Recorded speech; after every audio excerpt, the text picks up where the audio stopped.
Hello नमस्कार दोस्तों, कैसे हैं आप सब। Hello and welcome all of you on my YouTube channel.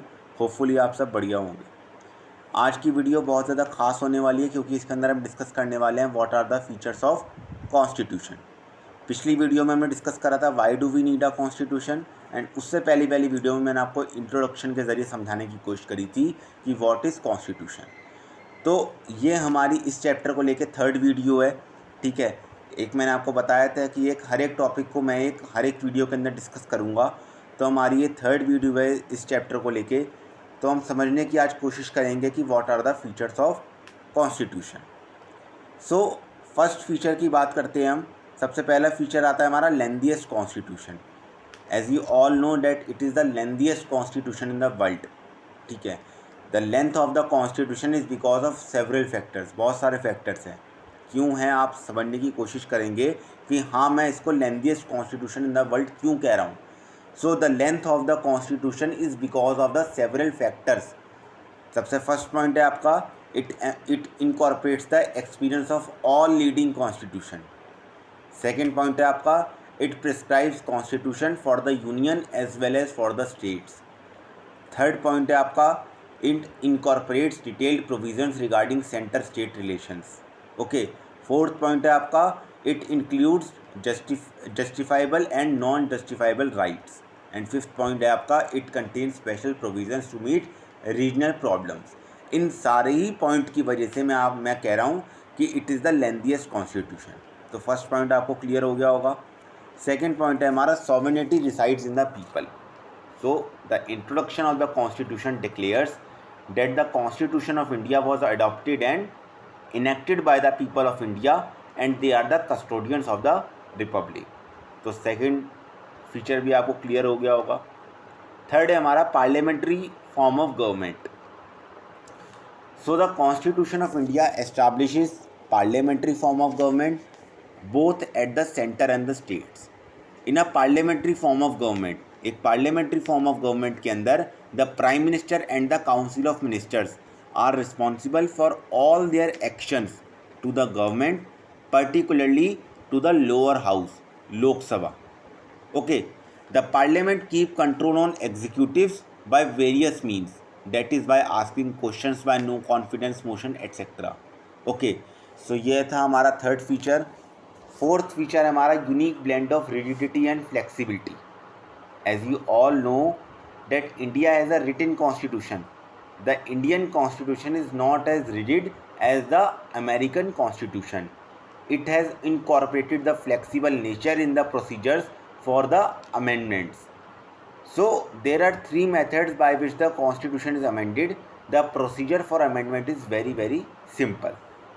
So ये था हमारा फोर्थ पॉइंट। फिफ्थ पॉइंट है हमारा fundamental rights.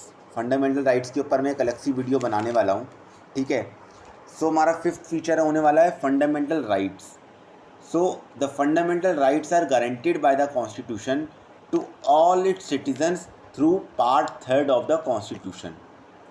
The fundamental rights, it guarantees right to equality, right to freedom, freedom of religion, right against exploitation, educational and cultural right, and right to constitutional remedies. One can approach the Supreme Court directly in case of violation of fundamental rights. Okay, there are certain restrictions on fundamental rights in the interest of public order, the sovereignty and integrity of India, public decency, morality, etc. तो hopefully fifth feature भी आपको clear हो गया होगा, ठीक है। Six feature है मेरा directive principle of state policy. So part fourth of the constitution deals with the economic and cultural rights. Okay, however there are not justifiable in the court of law. The idea of a welfare state envisaged in our constitution can only be achieved if the states try to implement them with a high sense of moral duty. So this is our sixth feature. Now seventh feature है हमारा quasi federal in nature. So the nature of the Indian state is federal in the sense that the powers are distributed between the union and the state, but in times of emergency government assumes a unitary character. Okay, so why it is federal? हमने इसे federal बोला है ना। So it is federal because it has two sets of government. Okay, there is division of powers between the center and the states, and there is independent judiciary. And why it is unitary? It is unitary because it is described as union of states. Okay, there is single citizenship, there is single integrated judicial and administrative system. Okay, there is integrated machinery for elections audits. Okay, state governors are appointed and removed by the president. Okay, during emergency it can be converted into unitary system. So ये सारे points थे जो मैं आपको समझाने की कोशिश कर रहा हूँ, features of the constitution. Next feature है हमारा adult suffrage. So as you all know, all adult citizens above 18 are given the right to vote. All adult citizens above 18 are given the right to vote. There are no separate electorates for people belonging to different communities. Thus, in India, there is universal adult franchise without communal representation. Ninth point है हमारा independence of judiciary. So, the Constitution has made judiciary independent from legislature and executive. Judges are free from the interference of other organs of the government, so that judges can give judgment without fear and favor. So, the Indian judiciary is independent as per the norms of separation of powers. Okay, so ये था हमारा 9th point. 10th point है हमारा judicial review. It means the power of the courts to declare any law passed by the legislature and any act of executive as void if it violates any provision of the constitution. It emphasise supremacy of the judiciary. 11th point है हमारा fundamental duties. So the fundamental duties are incorporated in the constitution through the 42nd amendment. A set of 10 duties are incorporated as fundamental duties under article 51. Okay, 12th point है हमारा sovereignty. So as you all know that India is a free and independent country. India is no more under the domination of any foreign country, and any external force cannot influence its decisions. India is a member of Commonwealth nation, but its membership does not affect the sovereignty of India. Third point है हमारा democracy. सो जिन बच्चों को नहीं पता है कि democracy क्या होती है, सो वो मेरी वीडियो जाके देख सकते हैं. उसमें मैंने आपको समझाने की कोशिश करी है कि डेमोक्रेसी क्या होती है, what is democracy, what are the features of democracy and what are the disadvantages of democracy. ये सारी वीडियो मैं आपको बना चुका हूँ, आप चाहें तो जाके देख सकते हैं मेरे चैनल पे. सो हमारा 13th फीचर है वो है democracy. So as you all know that India has representative and responsible government. Democracy has been introduced with a view to realise the political, economic and social democracy. 14th point है republic. It means that the head of the state president will be periodically elected by the people. Citizens partnership in the affairs of the state is ensured. 15th point है हमारा secular. So as you all know the constitution of India has created a secular state. What does it means? ठीक है भाई, मैंने आपको कहा the constitution of India has created a secular state. What does it means? It means the state gives equal protection to all the religions. The state does not uphold any particular religion as a state religion.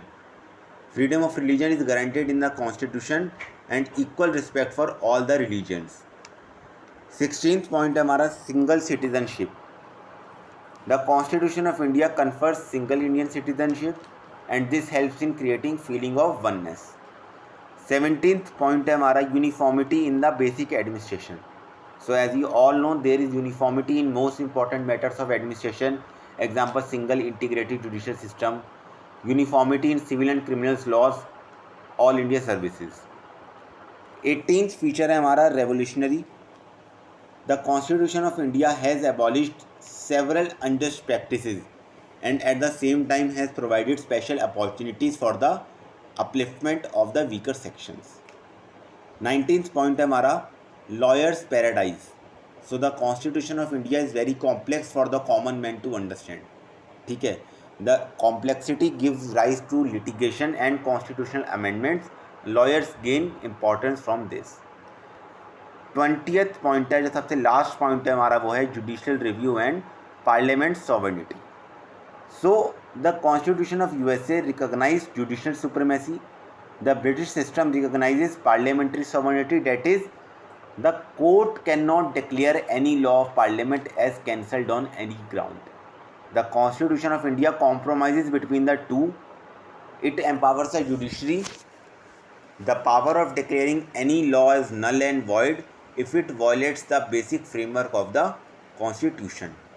But the judiciary does not have the power of judicial review over the wisdom of any legislative policy. That is, important questions of public policy are to be decided on the floor of the House. So basically हम कहना चाह रहे हैं कि Constitution gives the legislature the power to amend the Constitution without destroying the basic structure. सो ये आपके features थे constitution के, है ना, 20 फीचर्स थे आपके कॉन्स्टिट्यूशन के, और मैंने हर एक फ़ीचर को आपको डिटेल के अंदर डिस्कस किया है, ठीक है, और आपको अच्छे से समझ आ गया होगा कि what are the features of the constitution. So hopefully आपको वीडियो अच्छी लगी होगी। अच्छी लगी हो तो लाइक कर दीजिएगा वीडियो को, चैनल पे नहीं हुआ सब्सक्राइब कर दीजिएगा, ठीक है, कमेंट कर दीजिएगा, और अपने दोस्तों के साथ वीडियो को शेयर भी कर दीजिएगा। सो अभी के लिए इतना ही है, मिलते हैं नेक्स्ट वीडियो में। सो तब तक के लिए थैंक यू वेरी मच।